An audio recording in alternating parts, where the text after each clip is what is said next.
ఓం ఐం హ్రీం శ్రీం శ్రీమాత్రే నమః. నమో దేవ్యై మహాదేవ్యై శివాయై సతతం నమః. నమః ప్రకృత్యై భద్రాయై నియతాః ప్రణతాస్మతాం. శృతిస్మృతిపురాణానాం ఆలయం కరుణాలయం. నమామి భగవత్పాదం శంకరం లోకశంకరం. అర్చనకాలే రూపగత, సంస్తుతికాలే శబ్దగత, చింతనకాలే ప్రాణగత, తత్వవిచారే సర్వగత.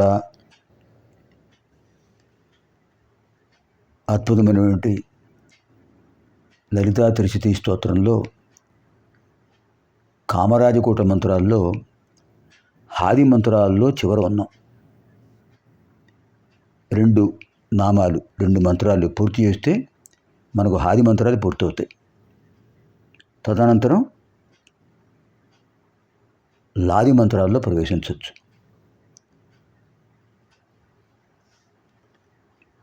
హయ్యంగవీన హృదయ హరిగోపారుణాంశుక 34వ శ్లోకంలో పూర్వార్థంలో రెండే మంత్రాలు ఉన్నాయి.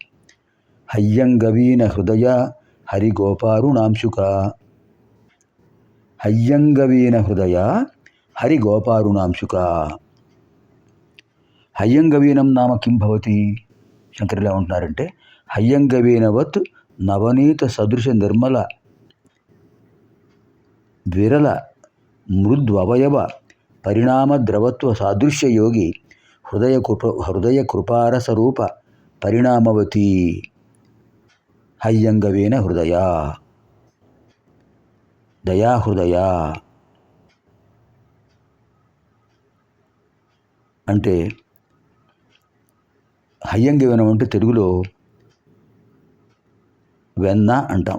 నవనీతం ఎటువంటిది? అది కూడా హయ్యంగవీనం దానికి చాలా విశేషమార్థం చెప్పారు. అప్పుడే పెరుగు చిలికి తీసిన వెన్న కాచగా వచ్చిన నెయ్యి, ఆ వెన్నను హయ్యంగవీనం అంటారు. దాన్ని కాస్తే నెయ్యి వస్తుంది. అంటే వెన్న ఎంత మృదువైనదో అంత మృదువైనటువంటి హృదయం కలిగిన వారు అమ్మవారు. కరుణారసపూర్ణ, కృపారస పరిణామం, హయ్యంగవీన హృదయ. మరి అమ్మవారు నిరాకార స్వరూపిణి కదా, హయ్యంగవీన హృదయత్వం ఎలా వస్తుంది అంటే, సర్వాత్మిక స ఈక్షాం చక్రే అని చెప్పారు. ఈక్షణాధివత్ మాయా పరిణామరూప దయావా హృదయ శబ్దేన ఉచ్యతే అవాగమనాయది శృత్వా సర్వనిషేధాత్. పరమేశ్వరుడు సృష్టి విషయకమైనటువంటి పర్యాలోచన చేసేట. ఏమిటిది? నిరాకార తత్వం ఆకారాన్ని పొందాలి అని.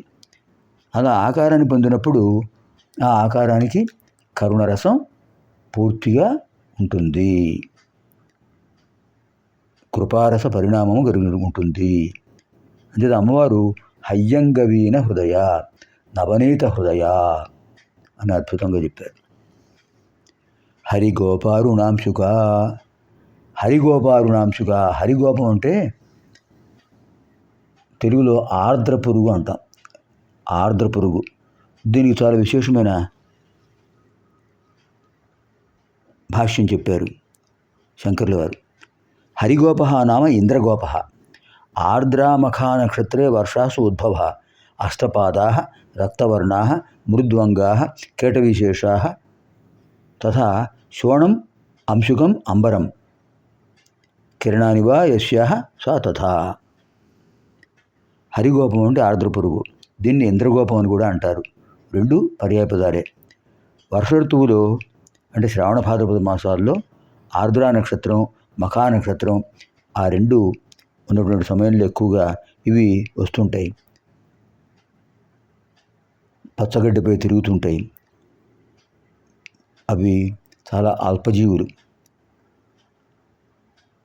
వర్షాకాలంలో మాత్రమే కనిపిస్తాయి. వీటిని తెలుగులో ఆర్ద్ర పురుగు అంటాం.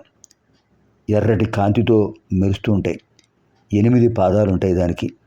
అంచేతే శంకర్ల వారు ఏమన్నారు? కీటక విశేషాలు అన్నారు. అష్టపాదా రక్తవర్ణా మృద్వంగా, చాలా మృదువైన శరీరం కలిగినవి, ఎర్రటి రంగులో ఉంటాయి, 8 పాదాలు ఉంటాయి. దాని పైభాగం చాలా మృదువుగా ఉంటుంది. అలాంటి మృదువైన వస్త్రాన్ని ధరించారట అమ్మవారు.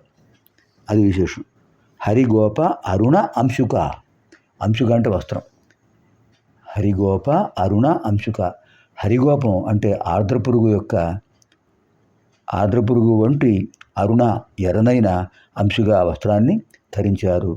రక్తమాల్యాంబరధరా అరుణాం కరుణా తరంగితాక్షీం అని చెప్తారు కదా, అలాంటి వారు అమ్మవారు. హరిగోపారుణాంశుక, ఎంత అద్భుతమైన పదం అండి.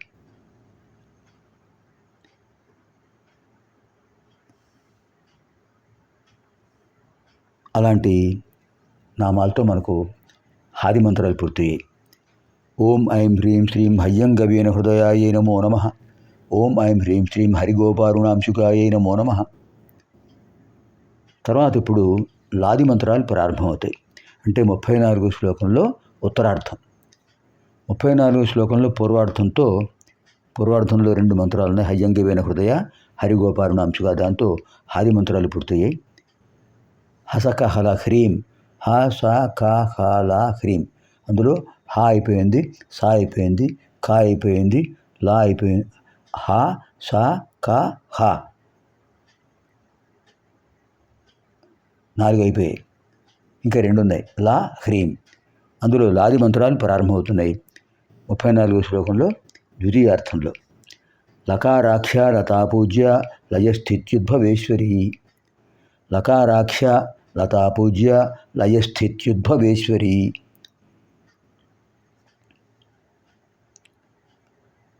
శ్లోకపరంగా చూస్తే హయ్యంగవేన హృదయ, హరిగోపారుణాంశుక. హయ్యంగవేన హృదయ ప్రథమం, హరిగోపారుణాంశుక ద్వితీయం, లకారాఖ్య తృతీయం, లతాపూజ్య చతుర్థం, లయస్థిత్యుద్భవేశ్వరి పంచమం. పంచపది అయం శ్లోక. అందులో పైన ద్విపది హాది హృదయ, హ్రాది మంత్ర స్వరూప. అనంతరం త్రిపది లాది మంత్ర స్వరూప. లకారాఖ్య. లకారయుక్త మూలమంత్ర ఆఖ్యావాచక శబ్ద. లకారం నామ లం పృథ్వీతత్వం. లం పృథ్వీతత్వం. పృథ్వీతత్వం అమ్మవారి యొక్క విశేషమే కదా. లకారాఖ్య, లకార స్వరూపిణి, పృథ్వీ స్వరూపిణి, అత లకారాఖ్య. పంచదశి మంత్రంలో విశేషమైన మంత్రం ఇది లకారం. అంచేత అమ్మవారిని లకారాఖ్య అని చెప్తుంటారు. ఇది ఇంద్రబీజం, ఇంద్రుడి యొక్క తత్వం లకారం. వాచ్యార్థం కనుక లకారాఖ్య. లకారయుక్త మూలమంత్ర ఆఖ్యా వాచక శబ్ద యస్యాః సా తథా. లకారస్య శక్రబీజస్య వా అర్థः లం పృథ్వీతత్వాత్మికాయై లలితాదేవ్యై నమో నమః ఇది పంచపూజా క్రమే పంచపూజా క్రమే లకారः పృథ్వీవాచకः. అతः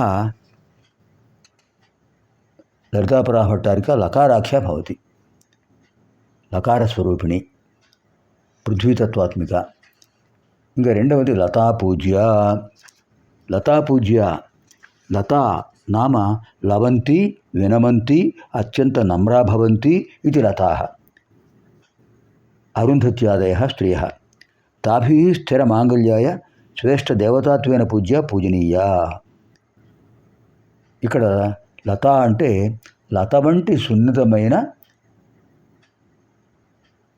మనస్సు కలిగిన వారు, సున్నితమైన శరీరం కలిగిన వాళ్ళు. అరుంధతిదేవి, అనసూయాదేవి, అహల్యాదేవి ఇలాంటి వాళ్ళని కూడా లతాస్వరూపులు. లత ఏ విధంగా వృక్షాన్ని అల్లుకుని విడిచిపెట్టకుండా ఉంటుందో అలా భర్తలను వెంటనంటి భర్తల వెంటే ఉంటూ భర్తలకు సహకరిస్తూ ఉండేవారే అనసూయ, అరుంధతి, అహల్య ఇత్యాది స్త్రీ శిరోమణయ. వాళ్ళందరి చేత పూజించబడుతున్నారు అమ్మవారు. లోపాముద్రాదేవి స్పష్టంగా చెప్పారు కదా హయగ్రీవ స్వామి వారు, నాయన అగస్త్య, నీవు నీ భార్య అమ్మవారిని ఉపాసిస్తున్నారు, మీ ఇద్దరు ధన్యజీవుడు అని చెప్పారు. లోపాముద్రాదేవి, అనసూయాదేవి, అరుంధతిదేవి, లోపాముద్రాదేవి ఇలాంటి వాడి చేత పూజించబడుతున్నారు కనుక లతా పూజ్యాయై నమో నమః అలా చెప్పారన్నమాట. ఇంకా లయస్థిత్యుద్భవేశ్వరి, లయ స్థితి ఉద్భవేశ్వరి, లయ స్థితి ఉద్భవేశ్వరి. లయ అంటే ఏమిటి? ప్రళయం. స్థితి అంటే రక్షణ, ఉద్భవ అంటే జన్మ. మూటికి అమ్మవారే కారణం.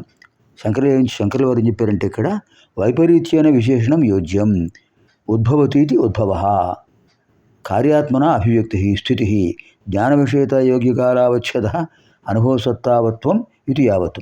లయ ఉత్పన్న కార్యస్య కారణాత్మన అవస్థితి వాచారంభణ యోగ్యత ఇత్యర్థః. తాసాం క్రియాణం అచేతన కార్యత్వా యోగేన ఘటాధికార్యే చేతనస్య నిమిత్తతా దర్శనాత్ ఏకతటస్థైశ్వరత్వం వా గోపురాదౌ నానాచేతన దర్శనాత్ తాదృశ నానేశ్వరత్వం ఇది విషయే యతో వా ఇమాని భూతాని జాయంతే ఇది శృతి ప్రమాణతయా లయస్థితి ఉద్భవేశ్వరి, లయ స్థితి ఉద్భవ ఈశ్వరి. ఈ మూటికి అమ్మవారు అధికారిని. లయ ప్రళయము, స్థితి రక్షణ, ఉద్భవ సృష్టి. సృష్టి స్థితి లయలకు అధినేత్రి అమ్మవారు. అద్భుతమైన మంత్రం ఇది. మూడవ మంత్రం ఓం ఐం హ్రీం శ్రీం లకారాఖ్యాయై నమో నమః. ఓం ఐం హ్రీం శ్రీం లతా పూజ్యాయై నమో నమః. ఓం ఐం హ్రీం శ్రీం లయస్థిత్యుద్భవేశ్వర్यै నమో నమః. పునర్మిలామः ఆగామిని కార్యక్రమే. సర్వేభ్యः శ్రీదేవ్యాः దివ్యానుగ్రహప్రాప్తిరస్తు. స్వస్తి.